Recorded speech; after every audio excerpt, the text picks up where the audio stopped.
영상을 라디오처럼 편하게 틀어놓고 들으셔도 좋습니다. 구독과 좋아요, 알람 설정을 꾹 눌러주세요. 여러분들 65세가 넘으신 분들 손들어 보세요. 내가 늘 말하지만 슬기로운 처녀들이 있어요. 슬기로운 처녀들은 뭘 하냐면 돈이 있어서 나가서 돌아다니죠. 집을 나와서 돌아다닐 수 있을 때까지 경복궁도 가고 덕수궁도 가고 온양 온천도 가고 춘천도 가고 맛있는 것도 사 먹고 친구들하고 어울려서 평창 생태마을도 가고 돌아다닐 수 있을 때까지 돌아다니는 거예요. 그리고 집에 돌아와서 지쳐서 잠드는 거예요. 이렇게 돌아다닐 수 있을 때까지 돌아다니는 할머니들은 어떻게 죽는지 아세요? 지쳐서 죽어요. 나이가 95살쯤 돼서 나 도저히 못 돌아다니겠다. 나 힘들어서 이제 그만 돌아다녀야겠다 하면서 웃으면서 죽는 거예요. 지쳐서 죽는 거예요. 그런데 어떤 사람들이 사람을 미치게 만드냐면 돈 쓰는 걸 무서워서 뒷방에 가만히 앉아있는 사람들이에요. 그러면 어떻게 되냐면 허벅지 근육이 풀려요. 허벅지 근육이 풀리면 그 다음에 하는 일은 누워서 똥 싸는 거예요. 그 다음에 그 집에 할머니가 똥을 싸기 시작하면 그 집은 기쁨이 다 사라지는 거예요. 냄새가 얼마나 나쁘겠어요. 본인도 괴롭지만 그걸 옆에서 지켜보는 사람들도 괴로워요. 그러니까 여러분들 자식을 위하는 건 자식 걱정하는 게 아니에요. 자식을 위하는 건 내가 마지막까지 죽기 직전까지 내 발로 화장실 가는 거예요. 그게 정말 자식을 위하는 거예요. 마지막까지 화장실을 가기 위해서는 뭐 해야 돼요? 운동해야 돼요. 운동. 제가 말씀드리는 거 운동이에요. 여러분들이 2살 때 자랑스러운 게 뭔지 알아요? 똥오줌 가리는 거예요. 2살 때 자랑스러운 건 똥오줌 가리는 거예요. 3살 때 자랑스러운 건 뭐냐면 이가 나는 게 자랑스러운 거예요. 12살 때 자랑스러운 건 친구가 있는 게 자랑스러운 거예요. 그때 엄마 아빠 필요 없어요. 또래 애들하고 막 뛰어놀고 다니는 게 자랑스러워요. 18살 때 자랑스러운 건 운전할 줄 아는 게 자랑스러운 거예요.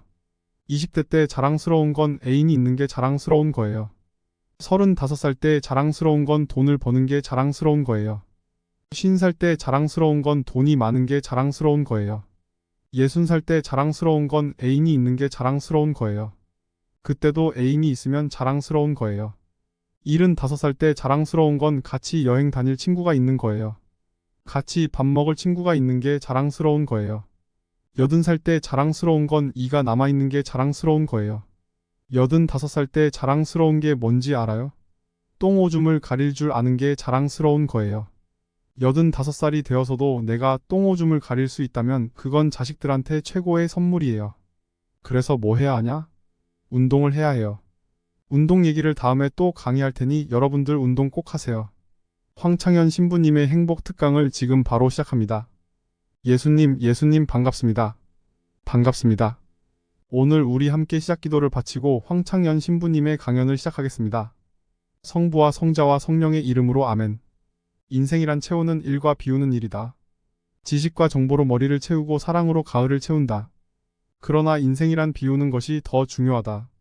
다른 사람들의 생각을 받아들이려면 머리를 비워야 하고 욕심이 지나치지 않으려면 마음을 비워야 하며 다른 사람에게 베풀려면 지갑을 비워야 한다. 잘 비우는 사람만이 잘 채울 수 있고 기쁨과 보람으로 가득 찬 인생을 살아갈 수 있다. 성부와 성자와 성령께 영광을 드리며 아멘. 제가 작년에 아프리카 잠비아 무프리나 지역을 다녀왔습니다. 이곳은 인구가 15,000명인데 에이즈 환자가 1,600명이에요. 여러분들 요새 에볼라에 대해 많이 이야기하는데 에볼라는 많이 걸려야 지금 한 10만 명 걸리는 수준이에요. 전 세계 에이즈 환자가 몇 명이냐면 500만 명이에요. 물론 이제 에이즈는 어느 정도 정복했다고 보는데 어쨌든 아프리카에는 아직도 에이즈 환자가 굉장히 많아요. 그곳 인구 15,000명 중에 1,600명이 에이즈에 걸려 있는 거예요. 그래서 우리나라 수녀님들이 에이즈 걸린 아이들을 돌봐주고 약도 주고 영양제도 제공하고 있습니다. 제가 작년에 가서 우리 의사 선생님들을 모시고 갔어요. 치과 의사 선생님들도 모시고 가서 주로 환자들의 이빨을 치료했는데 에이즈 환자에게 이빨을 빼는 게 굉장히 위험해요. 작년에도 그런 위험이 있었는데 수원에서 오신 치과 선생님이 찔렸어요. 에이즈 환자의 피에 찔린 거죠. 그래도 의사 선생님들이 가서 아이들의 이를 치료해주고 영양제를 제공해 주었습니다. 에이즈 때문에 엄마가 빨리 죽으니까 고아가 많은데 그 아이들도 에이즈에 걸려 있어요. 그 아이들이 5kg이 넘어야 약을 먹을 수 있는데 대부분 3kg 밖에 안 돼요. 그래서 분유를 먹이면 일주일 만에 5kg이 되는데 금방 몸무게가 늘어요. 거기 보육시설에 가서 분유도 제공하고 돈이 없어서 초등학교를 못 다니는 아이들이 700명 정도 되는데 수녀님들이 그 아이들을 모아다가 공부를 가르치고 있어요. 돈이 없으니까 책이 부족해요. 책 12권을 가지고 한 명이 공부를 해야 해요.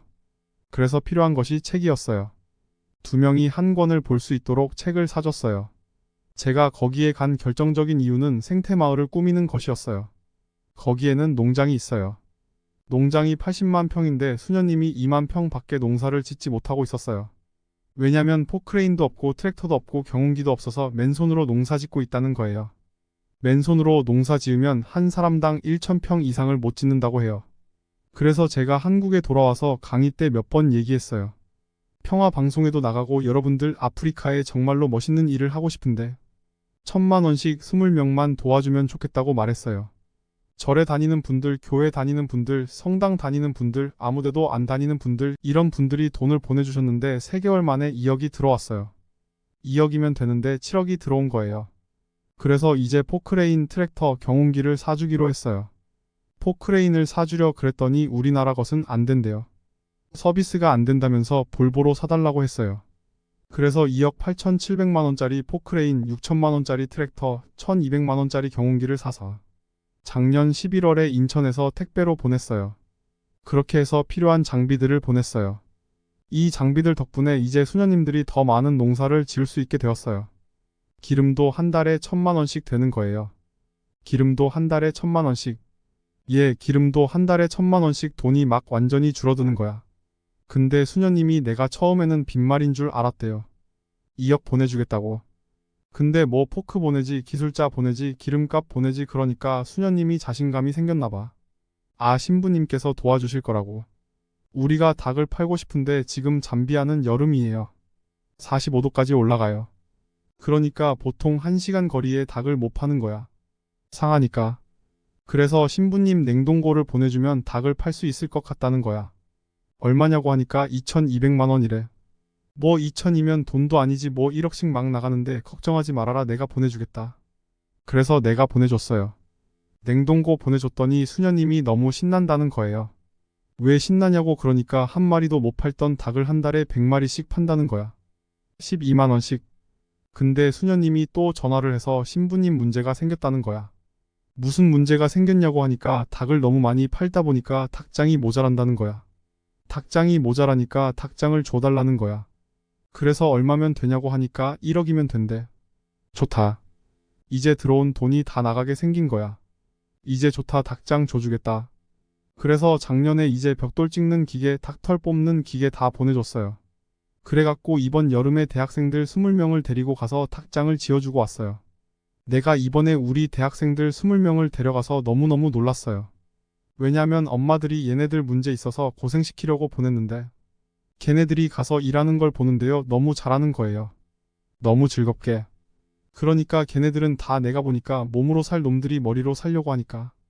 걔네들이 몸으로 살면서 얼마나 잘하는지. 너무너무 그래서 얘네들이 닭장 다 지어주고 닦아놓은 땅이 10만 평이야. 10만 평. 나는 이번에 정말 감동받았어요. 그리고 이제 아줌마 3명이 따라갔어요. 한 70명이 지원을 했어요. 20명 데리고 가야 되는데 뭐 70대, 60대, 50대, 40대, 20대. 20대만 싹 뽑고 나머지 다 제재하고 60대 아줌마 셋만 모시고 갔어요. 지원한 분들 왜 모시고 갔겠어요? 밥 해주는 거. 근데 그 세 분도 음식을 너무너무 맛있게 잘하더라고요. 하여튼 이번에 근데 이제 그것만 한다고 되는 게 아니잖아요. 저기 뭐야 그 닭장은 기술이 필요하거든요. 그래서 이제 우리 생태마을에 그 집을 지어주는 신자도 아니야. 그냥 산적같이 수염이 이렇게 막 있는 사람한테 그 김 사장한테 당신 내가 한 달 월급 줄 테니 아프리카에서 닭장 지어주고 오는데 기술자가 필요하니까 가서 닭장 지어라 그랬더니 이분이 하는 말이 신부님 무슨 말을 그렇게 하느냐고. 나도 저 친구들도 저렇게 한 달 봉사로 가는데 나도 가서 돈 안 받고 자원으로 하겠다는 거야. 그러니까 예수님이 주님 한다고 다 천국에 가는 게 아니다. 내 말을 실천하는 사람이라야 천국에 간다는 말이 생각났어요. 그 김 사장을 보면서 그런 생각이 들더라고요. 가서 그러니까 이번 여름에 저도 이제 가서 싹 지어주고 왔어요. 그랬더니 수녀님이 신부님 도대체 우리한테 왜 이러는 거냐는 거예요. 나 그 수녀님들 본 적이 없거든요. 작년에 내가 가서 그 수녀님들을 보고 감동을 받은 거예요. 왜냐면 수녀님 10분이 잠비아에 가서 16년 동안 한국 수녀님들이 그들을 위해서 사는 거야. 그냥 뭐 샤워를 한번 하려고 그러면 물도 안 나와요. 그리고 여러분들 잠비아가 더운 게 아니에요. 6, 7월 달은 추워요. 파카 입고 다녀야 돼요. 터틀넥 입고 다녀야 돼. 근데 샤워 한번 해보려 그러면 물이 그냥 나오다가 그냥 비는 물에 같이 떨어져 멈추고. 그렇게 불편한 데를 수녀님 10분이 16년 동안 수녀님이 38살 먹은 나탈리아 수녀님은 가자마자 말라리아에 걸려서 죽었어. 또 그네가 무덤에 가봤더니 사진을 이렇게 해놨는데 예쁘게 생겼더라고. 또 참 그러니까 옆에 동료 수녀님이 죽어가는데도 불구하고 수녀님들이 그들을 위해서 16년 동안 살았으니 이건 수녀님으로 안 보이는 거야. 작은 예수님으로 보이는 거야. 내가 이분들을 도와주지 않으면 나중에 큰 예수님한테 혼나겠다 생각이 들더라고. 그래서 수녀님이 신부님 우리한테 도대체 왜 이러느냐고 그러길래 내가 한마디 했어. 수녀님 무슨 말을 그렇게 섭섭하게 하느냐고. 같은 업종에서 일하면서 무슨 말을 그렇게 섭섭하게 하느냐고. 수녀님도 하느님이라고 나도 하느님이라. 내가 수녀님 도와주는 거 당연한 거 아니냐고 그랬더니 수녀님이 또 전화를 했어. 아우 신부님 추장을 만나야 된다는 거예요. 무슨 추장이냐고 했더니 아직도 잠비아에는 추장이 많대요. 근데 추장 한 분이 천주교 신자 추장이래요. 거기 한 20% 천주교 신자들이 있대. 근데 그 추장이 땅이 6억 평이 있대. 6억 평이 그래서 수녀님이 좋은 일 한다고 500헥타를 준다는 거예요. 그러니까 우리나라 150만 평 450만 제곱미터. 엄청난 큰 걸 준다는 거예요. 신부님 어떻게 할까요? 전화를 해서 말했어요. 수녀님 일단 받아두라고. 그랬더니 창설자 수녀님이 독일 수녀님인데 이 수녀님이 날 직접 찾아오셨어요. 신부님 다른 병원 운영하는 수녀님, 보육시설 운영하는 수녀님, 그 다음에 학교 운영하는 수녀님들은 일이 잘 진행이 되는 거예요. 근데 이 수녀님은 울고 다녔다는 거예요. 16년 동안. 땅이 뭐 한 면이 3.2km. 그 어마어마하게 땅이 크더라고요. 80만 평이. 근데 이 넓은 거를 수녀님이 무슨 재주로 해? 돈은 없지 일은 하고 싶지. 16년 동안 울고 다녔다는 거예요. 근데 요즘 수녀님이 웃고 다닌다 그래갖고 친구 수녀들한테 이렇게 말한대요. 이것들아 눈물로 씨 뿌리던 사람들이 기쁨으로 곡식을 거두리라. 이러고 다닌다는 거야. 그러니 신부님 이건 자기네들은 하기가 쉽지 않다는 거예요. 신부님은 나는 또 그쪽으로 공부도 했고 그러니 신부님이 이미 시작을 했으니 완성을 좀 해달라고. 난 또 80만 평 완성하려면 70살까지 이리저리 뛰어다니고 있는 거. 난 아무리 살아도 아무 상관없어. 심심할 일이 없어. 심심할 일이 없어.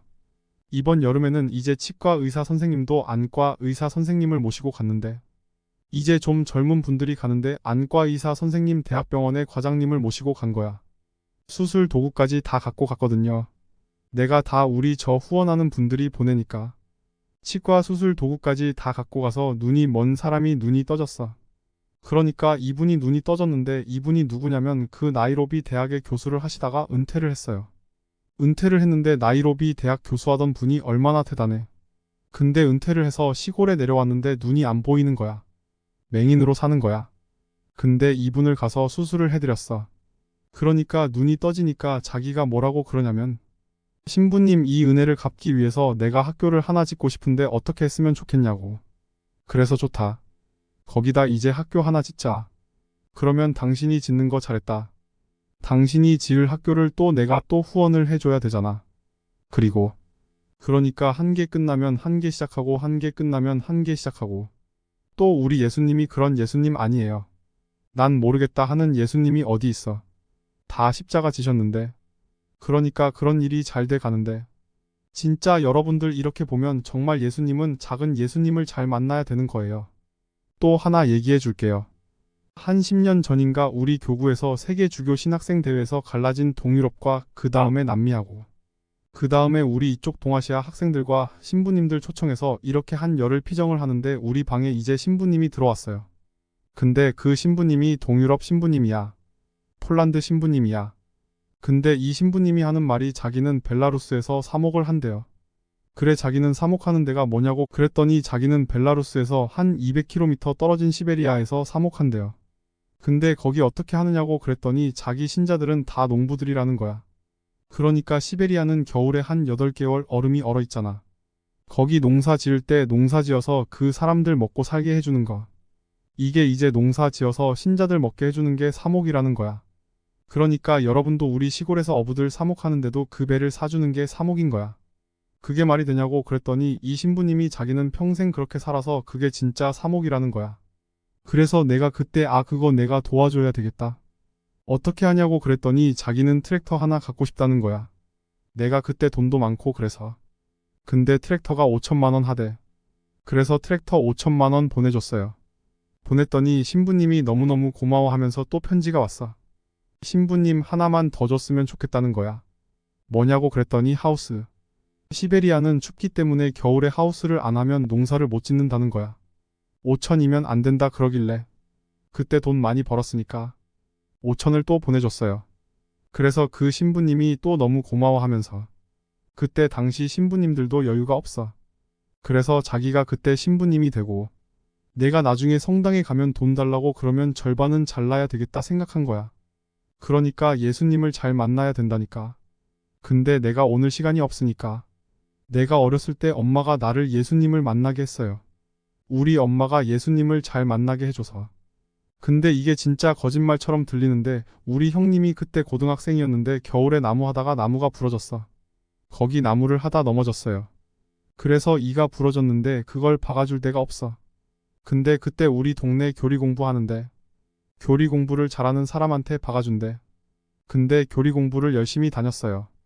근데 교리 공부 가기 전에 아침에 우리 엄마가 오늘 교리 공부 잘하고 와라. 그러니까 예수님이 이가 부러졌는데 교리 공부를 열심히 다녔더니 예수님이 이걸 딱 고쳐줬다는 거야. 예수님이 고쳐준 거야. 그럼 나는 어디 가서 아프면 저 예수님한테 가면 나을 거야. 내가 그렇게 생각을 했어. 그게 예수님을 만난 거야. 근데 내가 어렸을 때 내 친구 엄마가 천주교 믿는 사람은 미신이라는 거야. 천주교 믿는 사람은 구박을 받아야 된다는 거야. 근데 천주교 믿으면 왜 구박을 받냐고 그랬더니 천주교 믿으면 벌 받는다는 거야. 근데 가만히 보니까 구박하는 그 엄마네 아들이 우리 동네에서 제일 싸움 잘하는 친구였어. 맨날 싸워. 어렸을 때 싸움 잘하면 멋있잖아. 그래서 내가 야, 너 진짜 멋있다. 그랬더니 얘가 그러는 거야. 천주교 믿으면 구박받는 거야. 그래서 내가 우리 엄마 천주교 다니는데 너 우리 엄마한테 뭐라 그러면 혼난다. 그랬더니 얘가 그러는 거야. 너희 엄마 천주교 다녀? 그래서 내가 우리 엄마 천주교 다녀. 그러니까 얘가 그럼 네가 너희 엄마한테 나를 그렇게 하라고. 엄마한테 말을 잘하라고 그런 거야. 그래서 그 엄마가 맨날 싸움을 잘해서 동네에서 멋있었는데 예수님을 못 만나니까. 예수님을 못 만나니까 어렸을 때 그거 따라다니면서 구박했는데 내가 그 얘기를 하면서 생각난 게 10여 년 전에 초등학교 동창회가 있었어. 근데 그때 우리 엄마가 천주교 신자라고 구박하던 애가 교복 입고 왔는데 구석에서 혼자 술을 마시는 거야. 그래서 내가 너 왜 그러고 있냐? 그랬더니 야야야 예수님을 잘 만나야 된다. 예수님을 잘 만나야 되는 거야. 예수님을 잘 만나는 게 작은 예수님을 잘 만나야 되는 거야. 예수님을 못 만나면 이렇게 되는 거야. 그래서 그때 우리 엄마가 예수님을 잘 만났어. 그래서 형님이 교리상으로 이빨 받고 나서 동네에 가서 어머니한테 엄마, 나 교리 공부 열심히 하니까 예수님이 이빨을 박아주더라. 그랬더니 엄마가 그랬대. 예수님이 아빠도 아니고 이빨 박아주냐. 예수님이 이빨 박아줬대. 예수님이 그렇게 잘해주는 거야. 그래서 예수님을 잘 만나야 돼. 예수님이 우리를 고쳐주시는데 예수님을 잘 만나야 돼. 여러분들 남한산 그 근처에 또 점 보는 데도 많아요. 보면 이제 거기 이제 신부 카페 우리는 에서도 할 일이 있는 거야. 나는 이제 뭐 대학 하라고 이제 기부금도 40억 받았으니까 나는 200살까지 살아도 일이 있어요. 200살까지. 근데 여러분들은 무슨 계획이 있느냐? 나 이걸 묻고 싶은 거에 지금. 60살 되신 분들은 100살까지 살아요. 100살. 50살 되신 분들은 110살까지 살아. 10살 되신 분들은 120살까지 살아. 120살. 제가 20년 전에 광야로 다니면서 여러분들 이제 새 시대가 옵니다. 신부님 뻥하지 말라고 무슨 100살까지 사느냐고. 근데 요즘 여러분들 100세 안보장사 연금 보장 나왔어요? 안 나왔어요? 나와요. 100세 시대 온 거예요. 근데 올해 한 보험회사에서 무슨 상품이 나왔냐면 110세 건강안심보험이 나왔다니까. 그러면 이분들 보험회사 분들이 야 100세 상품 나왔으니까 다음에 110세 할까 이거 아니죠. 그때는 암 정복된다 보는 거예요. 그리고 그때는 치매도 어느 정도 잡는다고 보는 거예요. 혈압, 당뇨 다 잡는다고 보는 거예요. 그러니까 그리고 60년 후야 60년 후. 여러분들 1년에 0.5년이 늘어나 1년에 0.5년 평균. 그러니까 지금 86세가 가장 많이 죽는 나이요. 86세가 근데 2020년에는 몇 세 가장 많이 죽느냐? 90세에 가장 많이 죽는데 2020년. 그럼 2020년이면 몇 년 후? 6년 후야 6년 후. 그럼 여기 60살 되신 분들 66살 되면은 90세가 가장 많이 죽는다. 그러면 그분들 몇 살까지 살 것 같아요? 살은 그냥 가는 거. 60세 대 50세 그럼 110살 간다니까. 아직 산 것도 아니라니까.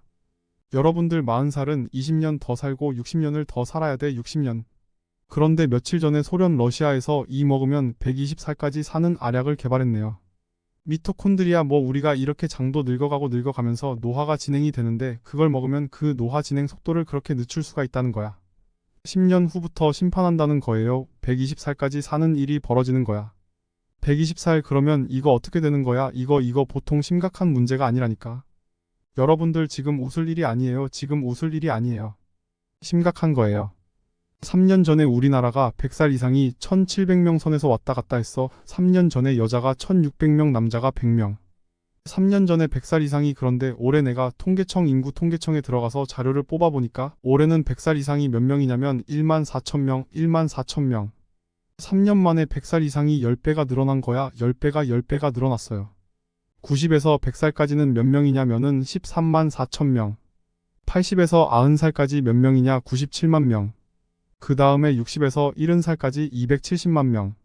그래서 65세 이상이 몇 명이냐 600 정확하게 49만 명인데 650만 명이 650만 65세 이상이 650만 명. 초등학교 애들이 270만 명 270만 명 그러니까 초등학교 애나 할머니 할아버지가 거의 비슷한 숫자예요. 지금 그런 세상이 됐다니까요. 우리는 어렸을 때 길에 나가 보면요 애들이 바글바글했어요. 구슬치기, 딱지치기, 단방구, 자치기 낮에만 그렇게 돌아다녔어요. 밤에 깡통 돌리기 해보면 온 놈들이 다 깡통 돌고 다녔어요. 근데 요즘 길에 나가면 애들 하나도 없어요. 어딜 돌아다니는지 누구만 돌아다녀 할머니 할아버지. 할머니 길에 꽉 찼어. 할머니 할아버지 온 세상을 다 다녀 유모차를 밀고 온 세상을 다 다녀 유모차를 밀고. 무슨 뭐 놀이터 슈퍼마켓 그래서 여러분들 무슨 현상이 있냐면요. 무슨 현상이 있느냐면 그 노인정 앞에 가보세요. 유모차가 10대씩 끝나고 나면 밀고 다 집에 가고. 이거 어떻게 할 거예요? 조선시대 왕들은 평균 연령이 조선시대 왕들 조선시대 왕이 27명이었어요. 있었어요. 27명이 있었는데 평균 연령이 46.1세였어요. 왕들이 길게 살아야 46세 왕자고 공주들 관리 잘한 왕들은 46세 1세 관리 잘 안하고 왕자도 큰 왕자들 있잖아요. 왕 못된 왕자들 그거 평균 나이라 36세 평민들은 조선시대 35세 평균 나이 35세. 그때는 아무 문제가 없었어요. 그때는 35세. 그러니까 20살에 결혼을 해갖고 20살에 결혼해 갖고 35에 죽어 40에 나. 그러면요 이땐 갈등도 하나도 없어. 20살에 결혼해 갖고 3년에 애 하나씩 나면은 한 7나타가 죽는 거야. 7명 나타가 죽는 거예요. 그렇죠 예. 삶의 계획이 뭐가 필요해. 그리고 마지막 막내는 낳고 누구한테 맡기느냐면 장남한테 맡기고 죽는 거예요 예. 장남한테 맡기고 죽는 거예요. 얘 계획 세울 필요가 없어요. 근데 지금은 안 죽어. 이게 보통 심각한 문제가 아니에요. 이게 안 죽는 바람에 모든 문제가 다 생기는 거야. 안 죽는 바람에. 여러분 치매가 우리나라가 지금 58만 명이에요. 여러분들 35살 때 죽을 때 치매 걸려요. 이땐 치매 걸릴 시간도 없어요. 근데 지금 80, 90방에 가만히 앉아있으면요. 네가 누군지 내가 누군지도 모르고 그냥 이러고 있는 거예요. 내가 누군지도 모르고. 그러면 치매가 이렇게 있으면은 한 집에 5, 6 매달려 있다고 보면은 300만 명이 치매 때문에 고통을 겪고 있는 거예요. 모든 문제는 안 죽어서 생기는 문제예요. 젊은 사람이 많이 나와야지 사회가 변하고 발전하는데 나이를 먹어가는 사람이 그 사회의 주축을 이루고 있잖아요. 그렇다고 죽으라 그럴 수도 없고 살라고 그럴 수도 없고. 그러니까 결국은 누가 변해야 되냐면 여러분들이 변해야 되는 거예요. 내가 삶을 어떻게 살아갈 것이냐 이거 보통 생각해야 되는 거 아니에요. 그냥 진짜 웃을 일이 아니라니까요. 지금 여러분들 웃을 일이 아니에요. 그런데 우리나라가 65세 이상 노인들이 OECD 국가 중에 가장 가난해. 여러분들 왜 가난한 줄 알아요? 국가가 잘못해서 가난했을 것 같아요. 천만의 말씀 우리나라가 프랑스보다 교육비를 몇 배를 더 쓰냐면 9배를 더 써요. 프랑스보다 9배. 미국보다 교육비를 몇 배 써? 3배를 더 써. 3배를. 근데 여러분 생각을 해봐요. 우리가 프랑스보다 지금 뭐 비슷비슷하게 살지만 조금 떨어져 미국은 우리 한 2배 정도 잘 살아. 근데 그 2배 정도 잘 사는 나라보다 3배를 교육비를 더 쓰는 거예요. 그래서 남자아이 대학 결혼까지 들어가는데 여러분들이 3억 6천이 처음부터 태어나 갖고 걔한테 쏟아 넣는 돈이 3억 6천이 여자는 3억 4천이 들어가요. 그럼 남자 여자 아들 딸 둘 낳고 결혼까지 시켰으면 여러분들 얼마 써요? 7억을 쓴 거야 7억을. 셋 낳았으면 10억을 쓰는 거 10억. 그러니까 애를 낳아요. 그래서 애도 안 낳는 거예요. 이놈 교육 때문에 애도 안 낳는 거예요. 그러니까 애가 안 나오면 나라는 어떻게 되겠어요? 이게 머리가 복잡해요. 내가 보기엔 정치인들 머리가 복잡해. 그러면 요즘 뉴스 뭐 나와? 지금 내년도 우리나라 예산이 370조래 370조. 370조. 근데 여러분들 65세 이상 노인들한테 국민연금은 한 60만 원 주고 기초연금은 20만 원 주는 거예요. 근데 이것도 더 많이 줄 수도 없어. 예산이 적다. 왜 적은 줄 알아요? 교육비로 다 가는 거야, 교육비로. 그러면 여러분들 나라가 가난하면 뭐라고 해야 돼요? 나라가 가난하면 내 삶도 가난한 거야. 근데 그 노인들이 길에 가서 할 일이 없어. 노인네들이 60살 되면 할 일이 없어요. 노인정에 들어가면 뭐 하느냐 하면 바둑치고 장기 두고 시시하고 그 노인정에서 또 주는 밥을 먹는 거야. 12시에 열면 가서 거기서 공짜밥 얻어먹고 또 푹 자고 3시쯤 나오면 거기다 또 공짜밥 얻어먹고. 젊은 사람들이 요즘요 100살까지 안 살려면요 밥을 적게 먹어야 돼. 밥을 적게 먹고 소식. 근데 지금 노인네들이 가서 뭐해? 노인정 가서 밥 얻어먹고 나오고 또 밥 얻어먹고. 그러니까 이게 참 보통 문제가 아니라니까요. 보통 문제가 아니야. 그러면 노인네들이 가서 길에 나가서 할 일이 없어. 노인네들이. 여러분들이 무슨 얘기만 들으면 나가서 손만 들고 다니면 돈이 나와. 손만 들고 다니면. 그게 뭐냐면 손만 들고 다니면 돈이 나와. 여러분들 10만원짜리 차표 사면요 여기서 부산까지 공짜로 가. 공짜로. 얼마나 좋으냐면요. 그리고 또 그냥 30일 되면 돈 나와. 그러면 우리가 수명이라는 건 그야말로 어마어마한 속도로 늘어나고 있는 거예요. 수명이. 그런데 여러분들 그래서 젊은 사람들은 한참 건강할 때야. 젊은 사람들은 한참 건강할 때인데. 문제는 뭐냐면 이분들이 60살 되면 그때부터 시작이야. 젊은 사람들이 한참 돈 벌고 한참 60살이 넘어서부터 뭘 시작하느냐 하면 60살 넘어서부터 뭐를 시작해? 70살 먹으면 뭐가 온다고 그래? 60살 넘어서부터? 치매가 온다고 그러잖아요. 치매가 와요. 그러니까 우리가 이때부터 치매가 왔을 때부터 이게 시작이야. 그러면 내 삶이라는 것이 어떻게 되는 거예요? 치매가 오면. 지금 이 부분에 대해서는 우리가 심각하게 생각할 필요가 있는 거예요.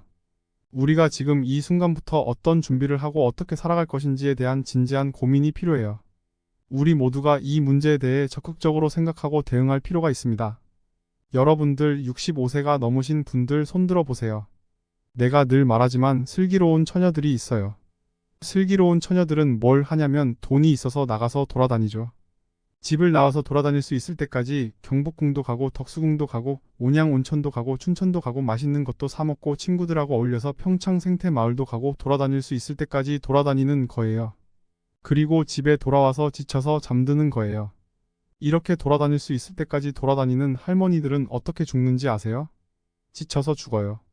나이가 95살쯤 돼서 나 도저히 못 돌아다니겠다. 나 힘들어서 이제 그만 돌아다녀야겠다 하면서 웃으면서 죽는 거예요. 지쳐서 죽는 거예요. 그런데 어떤 사람들이 사람을 미치게 만드냐면 돈 쓰는 걸 무서워서 뒷방에 가만히 앉아있는 사람들이에요.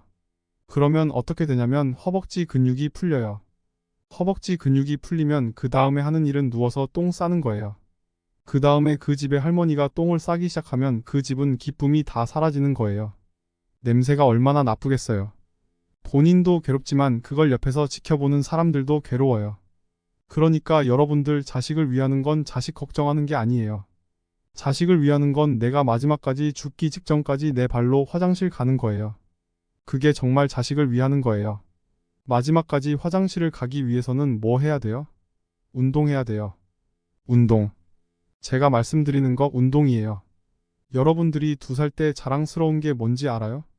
똥오줌 가리는 거예요. 2살 때 자랑스러운 건 똥오줌 가리는 거예요. 3살 때 자랑스러운 건 뭐냐면 이가 나는 게 자랑스러운 거예요. 12살 때 자랑스러운 건 친구가 있는 게 자랑스러운 거예요. 그때 엄마 아빠 필요 없어요. 또래 애들하고 막 뛰어놀고 다니는 게 자랑스러워요. 18살 때 자랑스러운 건 운전할 줄 아는 게 자랑스러운 거예요. 20대 때 자랑스러운 건 애인이 있는 게 자랑스러운 거예요. 35살 때 자랑스러운 건 돈을 버는 게 자랑스러운 거예요. 50살 때 자랑스러운 건 돈이 많은 게 자랑스러운 거예요. 60살 때 자랑스러운 건 애인이 있는 게 자랑스러운 거예요. 그때도 애인이 있으면 자랑스러운 거예요. 75살 때 자랑스러운 건 같이 여행 다닐 친구가 있는 거예요. 같이 밥 먹을 친구가 있는 게 자랑스러운 거예요. 80살 때 자랑스러운 건 이가 남아있는 게 자랑스러운 거예요. 85살 때 자랑스러운 게 뭔지 알아요?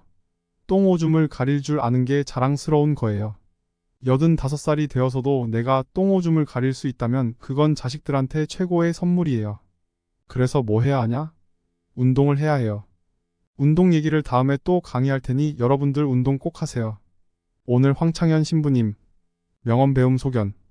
사람들은 종종 과거나 미래에 대한 회상과 걱정 없이 현재를 살라고 권합니다.